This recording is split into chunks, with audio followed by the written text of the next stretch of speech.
Sobat calon guru semuanya, memang untuk pendaftaran CPNS dan juga P3K 2024 di tahun ini tidak bersamaan ya. Artinya di sini ketika pendaftaran CPNS sudah dibuka, untuk pendaftaran P3K ini belum dibuka. Sehingga ketika kita ingin melakukan pendaftaran, maka Anda akan mendaftar sebagai apa? Di sini pilihannya hanya ada satu, yaitu mendaftar sebagai CPNS. Nah, tentunya untuk melakukan pendaftaran CPNS maupun juga P3K dianggap tuntas itu ketika kita sudah mengakhiri pendaftaran pada halaman resume pendaftaran calon ASN 2024 yang ada di akun SSC ASN kita masing-masing. Nah, pertanyaannya bagi teman-teman tenaga honorer yang mungkin sudah pernah membuat akun SSC ASN atau mungkin juga sudah memilih jenis seleksi, dikarenakan untuk di tahun 1 tahun periode ini hanya diperkenankan untuk memilih satu jenis seleksi saja, apakah CPNS, apakah P3K. Dan bagi teman-teman yang mungkin bertanya-tanya pada video sebelumnya ya, yang ada di kolom komentar, kira-kira honorer yang sudah terlanjur daftar CPNS 2024 ini apakah masih bisa mendaftar P3K 2024? Nah, tentunya di sini nanti kita akan mencari tahu informasinya lebih mendalam, kira-kira kriteria honorer yang bisa dan tidak bisa daftar P3K 2024. Terkait hal ini kira-kira siapa saja? Apakah teman-teman termasuk dalamnya? Silahkan simak video ini sampai selesai. Namun sebelum kita lanjutkan, perlu saya ingatkan, bagi teman-teman yang mungkin baru pertama kali menemukan channel Calon Guru ini, silakan klik tombol subscribe-nya dan aktifkan notifikasi loncengnya, sehingga jika Calon Guru menyajikan update informasi terbaru, kalian tidak akan ketinggalan informasi. Baiklah sobat-sobatnya, video ini sekaligus untuk menjawab pertanyaan teman-teman di kolom komentar pada video sebelumnya. Yang mana di sini salah satu pertanyaannya itu adalah dari Mas Mekerafika ya. Tentunya pertanyaan ini juga mewakili pertanyaan dari ribuan teman-teman di kolom komentar di video sebelumnya. Kalau misalkan honorer sudah daftar akun gimana? Apakah nanti bisa lanjut untuk mendaftar P3K? Kalau misalkan tenaga honorer sudah berhasil melakukan pendaftaran CPNS, apakah nanti masih bisa untuk mendaftar menjadi P3K 2024?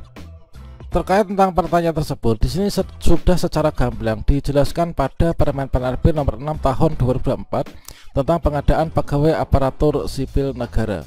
Ya, mana secara spesifik di sini diatur pada pasal ke-25 bahwasannya pada seleksi P3K maupun juga CASN CPNS 2024, maka di sini pelamar ini hanya dapat melamar pada satu jenis pengadaan saja ya.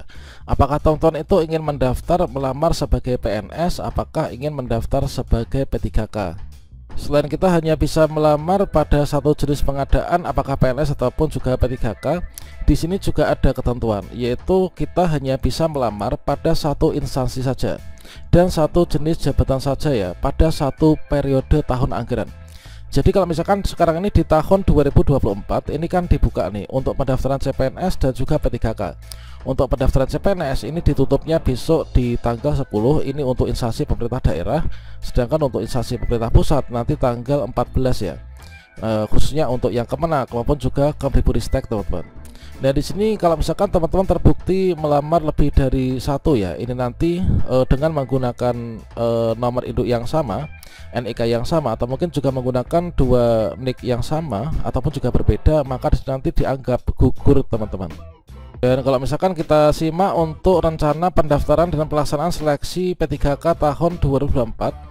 Nah, di sini untuk pelaksanaan pendaftaran seleksi P3K direncanakan nanti tanggal 27 September 2024. Nah, kalau misalkan teman-teman tenaga honorer di pendaftaran CPNS yang ditutupnya nanti maksimal tanggal 14 sudah melakukan pendaftaran, sudah membuat akun, apakah nanti kira-kira masih bisa mendaftar ketika P3K dibuka tanggal 27 September ini? Sebelum nanti kita akan praktek untuk menyajikan informasi langsung ya di akun SSCASN, di sini kita simak dulu nih, yaitu info dari BKN. Bahwasanya di sini diingatkan kembali ya dari BKN, yaitu bagi teman-teman yang ingin melakukan pendaftaran pada akun SSCASN, maka peserta hanya dapat memilih satu saja ya, satu saja untuk jenis seleksi. Nah, di sini nanti apakah teman-teman ingin mendaftar CPNS ataukah P3K. Nah, jadi tidak dapat untuk memilih keduanya. Nah, jika kalian sudah membuat akun dan sudah menyelesaikan pendaftaran CPNS, maka tidak dapat lagi mengikuti seleksi P3K. Namun jika sudah membuat akun namun tidak menyelesaikan pendaftaran CPNS, tidak sampai di halaman resume pendaftaran akun tersebut, ini masih dapat digunakan untuk mendaftar P3K. Nah, selanjutnya di sini juga ada salah satu kawan yang bertanya ya. Ini adalah ketika teman-teman sudah terlanjur yaitu mendaftar akun untuk CPNS, apakah nanti bisa mendaftar P3K? Sekali lagi disampaikan dari BKN bahwasanya selama belum resume ini masih bisa daftar ya pada periode P3K ketika nanti sudah dibuka. Berarti dari informasi tadi kita dapat simpulkan seperti ini. Nah, di sini untuk pendaftaran CPNS maupun juga P3K itu kan menggunakan alur yang sama ya, yaitu melalui sscsnbkn.go.id. Nah, untuk melakukan pendaftaran itu kan terlebih dahulu teman-teman membuat akun SSCSN. Setelah membuat akun SSCSN, di sini melakukan pengisian biodata. Setelah itu memilih jenis seleksi, kemudian mendaftar formasi, kemudian mengisi riwayat, kemudian upload dokumen dan juga resume. Ini adalah ada tombol akhiri pendaftaran.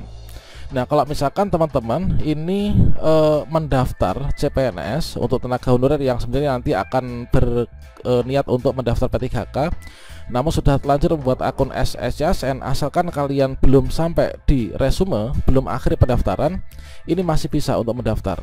Nah, memang di sini ketika kita ini pendaftaran P3K masih belum dibuka ya. Nanti rencananya tanggal 27 kan. Nah, untuk pendaftaran CPNS ketika di sini kita buat akun SSCSN, kita ngisi biodata, kemudian kita milih jenis seleksi. Di sini yang muncul itu hanya ada satu, yaitu hanya ada CPNS saja. Untuk P3K belum muncul. Mengapa belum muncul? Dikarenakan memang belum dibuka. Dan di sini untuk petunjuk pengisian pemilihan jenis seleksi, yaitu Anda hanya dapat memilih satu jenis seleksi. Apakah CPNS, apakah P3K guru, apakah P3K teknis, apakah P3K tenaga kesehatan.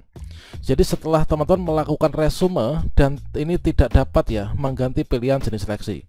Nah, asalkan teman-teman honorer yang saat ini tampilan akun SSCSN pendaftaran CPNS masih dalam tahap memilih jenis seleksi, mungkin masih dalam tahap memilih formasi, masih dalam tahap riwayat maupun juga upload dokumen, ini masih bisa. Kalau misalkan tampilan kalian di sini masih seperti ini masih bisa untuk mendaftar P3K 2024. Kalau misalkan kalian masih dalam tahap jenis seleksi, ini nanti masih bisa ya untuk mendaftar di P3K 2024. Dan kalau misalkan kalian masih dalam tahap unggah dokumen, meskipun di sini seluruh dokumennya ini sudah kalian upload, berkasnya sudah diupload, ini nanti kalian masih bisa untuk melakukan yaitu pendaftaran P3K 2024. Yang tidak bisa mendaftar P3K 2024 itu ketika teman-teman honorer yang sudah melakukan pendaftaran sudah akhir pendaftaran dan tampilan akun SSCSN kalian itu sudah seperti ini. Sudah resume pendaftaran calon ASN, di sini sudah nggak bisa lagi diubah. Di sini bagian resume pendaftaran. Kemudian di akun SSCSN ketika kalian klik tombol di paling bawah, di sini hanya ada tombol lihat seperti ini, sudah ada tombol cetak kartu informasi akun dan juga cetak kartu pendaftaran. Artinya teman-teman di sini sudah mendaftar CPNS dan sudah selesai di halaman resume, sehingga di sini nanti tidak bisa untuk melakukan pemilihan formasi P3K di 2024 ini teman-teman. Ciri-ciri teman-teman yang sudah sampai dalam tahap ini, maka kalian sudah nggak bisa untuk daftar P3K ya. Namun kalau kalian di sini masih dalam tahapan ini, yaitu di sini belum muncul P3K, ini tidak kalian akhirnya pendaftaran di halaman resume, maka di sini nanti meskipun kalian sudah memilih formasi, ini nanti masih bisa diubah ya. Jadi nanti kita pilih yang P3K di sini, kemudian nanti kita memilih formasi yang ada di sini. Jadi kira-kira seperti itu. Kalau misalkan teman-teman belum sampai di halaman resume, kalian masih bisa mendaftar P3K 2024. Kalau misalkan kalian sudah terlanjur mendaftar CPNS, ya solusi terakhirnya ini ya belajar ya. Semoga nanti bisa lulus untuk CPNS di tahun ini. Kira-kira seperti itu. Semoga bermanfaat. Wassalamualaikum warahmatullahi wabarakatuh.